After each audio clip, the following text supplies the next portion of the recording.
Welcome back दोस्तों, मैं हूं आपका होस्ट विक्रांत और आप देख रहे हैं हमारा यूट्यूब चैनल शिवी गार्डनिंग। तो दोस्तों आज हम इस ऑर्किड प्लांट के ऊपर बात करेंगे कि इसमें क्या करना चाहिए, क्या नहीं करना चाहिए, कैसे इसका केयर करना चाहिए, क्या केयर नहीं करना चाहिए। ये 7 चीज़ें हम आपको बताएंगे जो नहीं करना चाहिए हमें और जो करना चाहिए।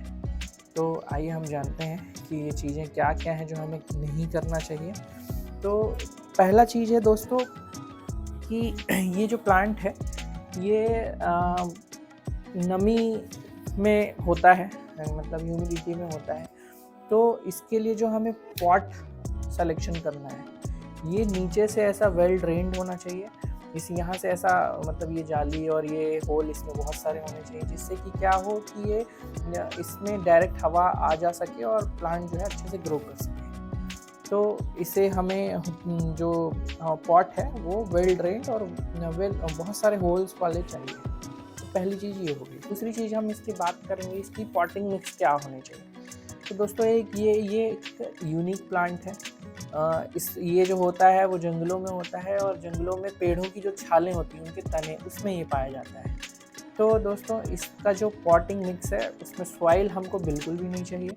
इसके लिए हमें नारियल का जो छिलका होता है वो चाहिए, लकड़ी का कोयला जो जला वाला होता है वो चाहिए, और नीचे आप कुछ ईंट के टुकड़े डाल सकते हैं क्योंकि वो मॉइस्चर अच्छे से रिटेन करता है। और इसमें जो कोकोपीट होता है वो आप डालिए। तो यही सब 4-5 चीज़ें डालना है। इसमें आपको सॉइल का प्रयोग बिल्कुल भी नहीं करना है क्योंकि ये जो होता है इसकी जो जड़ें हैं वो डायरेक्ट हवा से नमी लेकर अपने आप को ग्रो करती हैं। तो दूसरी चीज़ ये है कि इसमें सॉइल का यूज़ नहीं करना है हमें। पॉटिंग में हमें मैंने जो आपको बताया चीज़ें, उन्हीं सब चीज़ों का यूज करना है। तीसरी चीज़ ये है दोस्तों कि इसकी वाटरिंग कैसे की जाए। तो वाटरिंग करने के लिए दोस्तों इसकी जो लीव्स हैं इनमें हमें पानी नहीं डालना है। इनकी लीव्स में हमें पानी नहीं डालना है, इसके स्टेम्स में हमें पानी नहीं डालना है। हमें एक बकेट लेना है। उस बकेट में क्या है कि इसको डायरेक्ट इस पॉट को उठा के नीचे से पानी डालना है। मतलब इसके ऊपर साइड से हमें पानी नहीं डालना है, इसके नीचे साइड से पानी डालना है ताकि इसकी जड़ें डायरेक्ट पानी को ले सकें।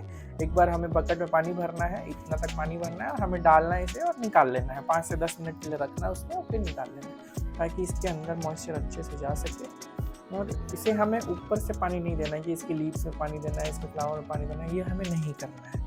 इसे हमें नीचे से पानी देना है। और दूसरी चीज़ ये कि इसे आप रेगुलरली हफ्ते में एक बार पानी, हफ्ते 10 दिन में एक बार पानी दीजिए जब आपको लगे कि इसमें अब पानी सूख गया है, ठंड के दिनों में, नॉर्मल दिनों में। और दूसरी चीज़ ये कि इसे आप गर्मियों के दिनों में इसे आप पानी 2 दिन में एक बार दीजिए। गर्मियों के दिनों में ज़्यादा नमी की ज़रूरत पड़ती है तो उसमें ज़्यादा पानी की ज़रूरत पड़ती है, इसलिए आप उस टाइम पे दीजिए। या फिर आप एक काम कर सकते हैं कि एक टब में बड़े पॉट में पानी लीजिए और इसके जस्ट बगल में पॉट के रख दीजिए जिससे इवैपोरेट हो पानी और इसकी जो जड़ें हैं वो एटमॉस्फेयर से पानी ले सके। तो वाटरिंग करने का तरीका ये है।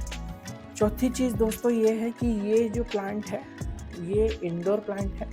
जंगलों में जब ये पाया जाता है तो नीचे ये पाया जाता है, जड़ों में मतलब तनों में पाया जाता है, जहाँ से ऊपर जो इसकी जंगल में पत्तियाँ रहती हैं वो डायरेक्ट सनलाइट को आने नहीं देती। फिल्टर्ड सनलाइट आती है तो ये अंधेरे में ही रहता है लगभग, मतलब सनलाइट उसमें ना के बराबर आती है। तो इसे आप इंडोर रखें, डायरेक्ट सनलाइट में ना रखें।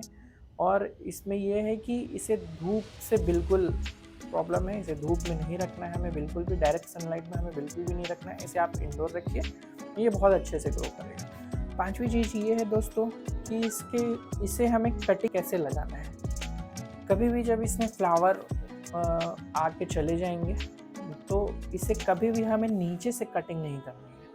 इसे हमेशा आप टॉप से कट करिए। ये जैसे फ्लावर है तो यहाँ से थोड़ा सा आप ये इस एरिया से आप इसे कट कर सकते हैं। कभी भी नीचे पल्प से या स्टेम से इसके नीचे कटिंग नहीं करना है।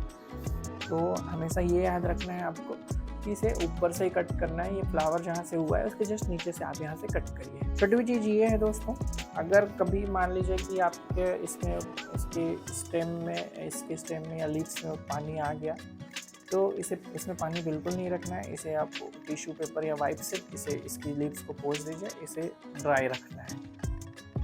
तो इसमें हमेशा वाटर जो है नीचे से ही देना है। स्टेम में, इसके लीव्स में और स्टेम में कभी पानी नहीं जाना है। सातवीं चीज़ ये कि इसमें दोस्तों फर्टिलाइज़र आपको यूज़ नहीं करना है। इसके लिए कुछ पर्टिकुलर फर्टिलाइज़र ही आते हैं जो ऑर्किड के लिए ही होते हैं, तो उन फर्टिलाइज़र पे ही हमें यूज़ करना है। कोई डायरेक्ट फर्टिलाइज़र हमें अपने खुद से फर्टिलाइज़र कुछ भी यूज़ नहीं करना है। इसमें इसके लिए जो पर्टिकुलर फर्टिलाइज़र आते हैं वही यूज़ करना है इसमें और कुछ भी नहीं डालना है, ना ही वर्मी कंपोस्ट, सॉइल, गोबर खाद कुछ भी नहीं डालना है इसमें। फर्टिलाइज़र इसके लिए पर्टिकुलर एक ऑर्किड हार्मोन या ऑर्किड ग्रोथ फर्टिलाइज़र आते हैं, बस वही डालना है और नहीं डाल सकते आप तो कोई ज़रूरी नहीं है, आप इतनी चीज़ें ही डालिए इसमें। तो दोस्तों हमने जाना कि ऑर्किड प्लांट में क्या क्या हमें नहीं करना चाहिए इसकी केयर में, तो और क्या क्या करना चाहिए जिससे ये प्लांट अच्छे से ग्रो हो सके, इसके फ्लावर में अच्छे से ब्लूमिंग हो सके, क्योंकि इसके फ्लावर जो होता है ये लगभग 1 मंथ तक रहता है।